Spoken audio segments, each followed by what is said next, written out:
పైచిలకు ఇంజనీరింగ్ కాలేజీలు ఉన్నాయి.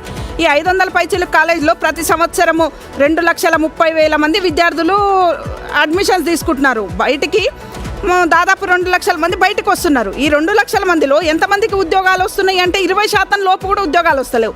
మరి మిగతా మంది అంతా ఎక్కడ పోతున్నారు అంటే కొంతమంది హైయర్ ఎడ్యుకేషన్కి పోతున్నారు, మరి కొంతమంది విదేశాల్లో చదవడానికి పోతున్నారు, కొంతమందికి ఉద్యోగాలు వస్తున్నాయి. మిగతా వాళ్ళందరూ కూడా నిరుద్యోగులుగా మిగిలిపోతున్నారు. ఈ నిరుద్యోగులుగా మిగిలిపోతున్న వాళ్ళందరిలో మెజారిటీ వాళ్ళు ఈ స్కిల్ లేని వాళ్ళే.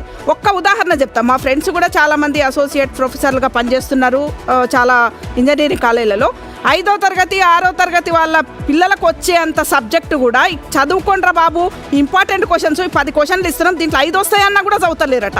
ఇక మరి ఇట్లాంటి స్కిల్ ఉండి వీళ్ళు బయటకు వస్తే వీళ్ళకి ఏం ఉద్యోగాలు వస్తాయి, వీళ్ళు ఏం ఉద్ధరిస్తారు? ఇన్ని రోజులు చదివిన చదువుగా అర్థం కూడా ఉండదు కదా.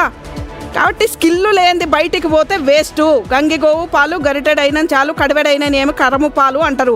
కొంచెం స్కిల్స్ నేర్చుకుంది మీరు ఇంత చదివి కూడా వేస్ట్, దేనికి పనికిరాని చదువులు కాదు.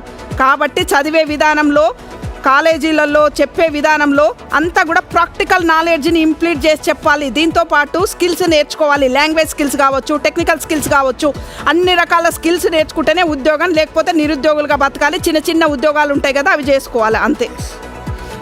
ఎస్, ఏఐ వచ్చిన తర్వాత ఉద్యోగాలు తగ్గాయి, లేదంటే ఉద్యోగాలు చేస్తున్న వారికి కూడా తీసేసినటువంటి దాఖలాలు మనం గతంలో చూసాం. ఆ సాఫ్ట్వేర్ కంపెనీలో కావచ్చు,